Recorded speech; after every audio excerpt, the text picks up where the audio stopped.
Well, hi everybody, and welcome to Reed's Rogue Reviews. And I thought I would kick off the first new one here, end of 2025, beginning of 2026, with a favorite of mine, a good old Mr. Negative. Yes, very popular character came in. I do remember when he first showed up, and as time went on, he's actually been quite the character. He's kind of gotten a little bit more of a renaissance here with the Spider-Man PS games as well as Ultimate Spider-Man, even though the series is coming to an end here in the next month. So I thought this would be perfect to talk about someone who, even though they've rumored him to be in the new Spider-Man movie this coming summer of 2026, most likely won't be here. But let's find out who exactly is Mr. Negative. Well, he originally showed up in a first appearance in Free Comics Books Day in May 2007. I remember it like yesterday. I actually still have the issue. It's downstairs. His real name is Martin Lee, which isn't actually true, and I'll talk about that in a little bit. Why too is about exactly who Mister Negative is as in Tarzan. So who was he? So who was he created by? Well, he was actually created by Dan Slott and Phil Jimenez back in Spider-Man, and they kind of did his pieces too. And yeah, even though they had a full origin for it too, believe it or not, it was during Dark Reign where we actually got his full parts of that too. So he's a pretty unique character. So first of all, and as I got right here with my little picture with the toy legacies from the Marvel's Legends collection because he's pretty cool. But yeah, he's a pretty interesting character because here's the thing: is his real name really is not Martin Lee actually at all. Believe it or not, he was an unnamed person during a human trafficking issue, and he killed the original person that was Martin Lee for survival. And what happens is he eventually got kind of picked up on the streets, and he was actually using Silvermane, was actually exposed to the same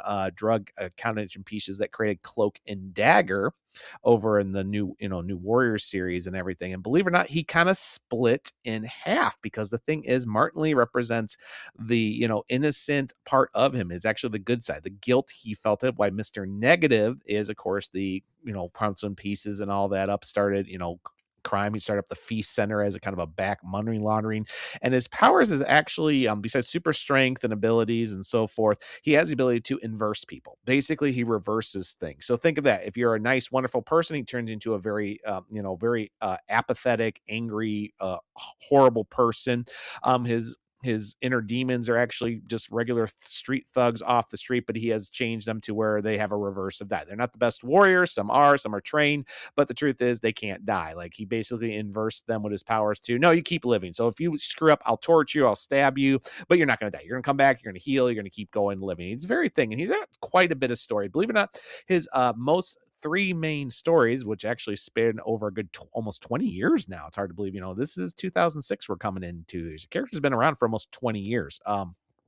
But of course, the brand new Dark Reign era, which introduced Martin Lee, the Feast Center, with the old classic dramatic irony that we found out that, Martin Lee was Mr. Negative, but we didn't really get his origins till much later in on that too. Of course, Spider-Man City at War, the PS4 tie-in, really gave him a really nice piece of where he was actually similar origins, but the Feast Center was actually a legitimate place and everything, and his inversion actually, show that darker side. It made him more sympathetic of who Martin Lee was in that too. And of course, the Negative Zone anti-venom era, where he was actually using manipulate Eddie Brock, actually is the creation of anti-venom, which has actually lasted quite a number of years up into Flash Thompson's little person here, where he inverted that, reversed Eddie Brock's cancer, and actually created the anti-venom, which was against anapieces. So it works very well of the stories. He's been quite popular. He is considered kind of a side character despite everything else, but when he shows up, people have used him for some very, very interesting pieces because he's a very interesting character. The Ultimate Universe, they kind of kept that a little bit,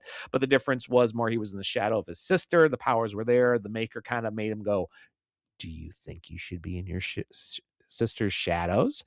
Maybe you haven't. You have more power than you look. And it's kind of like, yeah, you know what? I do. He just has a bit of broader area to him. In the Ultimate books here, there's not much chasing. The Martin Lee concept is there, but the Feast Center is, actually what it is. It's a front. He does organized crime, the inner demons, but he has the ability to corrupt people outside. Like when Spider-Man actually fights him, he realizes Spider-Man outstrengths him. He actually can't, as much as he's got better fighting style, Spider-Man can match it with his abilities and power. So what does he do?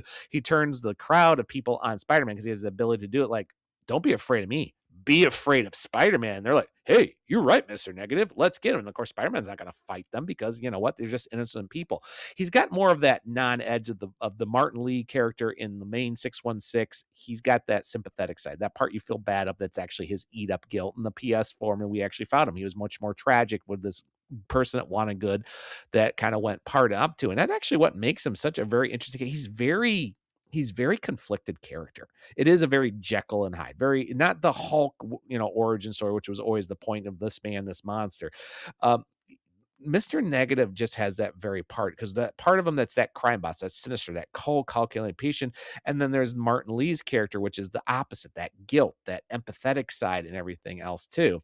And I've really liked that too. And even times too, where Martin Lee hates his evil side, he hates his dark side. At one point, when the Sin Eater removed the Mr. Negative, the sins, and he actually stayed in the area because he said, I don't want to go back there again. And they're trying, and I don't want to go back there. And the inner demons were like, no, we need our leader, we need our boss, because like I said, it's that conditioning. They want the status quo and they drag him out. And of course, Mr. Negative returns, which is what this picture is from. Like, it's good to be home. He's really kind of cool too. And honestly, I thought he was very interesting too. I do feel like they tried to move this, and this is nothing against the creators. I get what they were trying to do. And also, the origin wasn't done in the main Spider-Man book. It was often a spin-off series that really talked about the main parts of Mr. Negative and how he works too. It works. I like the fact that he was never a good person. It was actually the origins that created Mr. Negative that created the good side of him. It was a really cool flip of the coin. Like I said, the PlayStation Spider-Man really gave us more sympathetic side. The Ultimate Spider-Man showed up with, like, if you get rid of the sympathetic side, what's left over? And it's really pretty cool that that's worked. So honestly, he's definitely, in the last 20 years, I think he's been a really cool Spider-Man villain. I think they could do him. If he does magically show up in the Spider-Man movie coming up in the summer, I'll be very happy, but they got to do him right. But then again, in Thunderbolts, they did the Sentry right. And I never thought the Sentry could be done right. So if they could keep that little thing and that parses of Martin Lee, it would work as a storyline, whether he's used or not. But it's there. I honestly could see him working great for screen, even in the cartoon they tried, but in the Ultimate Spider-Man cartoon, but they never really got him. The video games, the comics have done the character right. So, and he is right now too with everything else too. It's in the final story like of Ultimate Spider-Man. It's coming up. There's really seeing, because really now it's gotten between just Kingpin and Mr. Negative and Spider-Man. The Sinister Six is falling apart, and I'm really looking forward to what's going to actually happen with the character. So there's some really cool stuff here with Ultimate Spider-Man here. He's definitely a villain that needs to have a purpose when he's introduced. If they just use them for whatever, it does not work. But right now, with his current status in Ultimate Spider-Man, I think it's been one of the freshest takes on Mr. Negative for a character who's not really more than 20 years old. And it really makes you kind of excited about it and really gives Spider-Man a run for his money. And he's actually a cool villain. So you know what? That's all I have to say for this episode of Reed's Rogues Review. Thank you again. If you like what you say, think about like and subscribing. Got plenty coming up here in the new year. Also, just check us out right here at the SpidermanCrawlspace.com for all the wonderful news, updates, reviews, and more. And on that note, everybody, I'll talk to everyone later.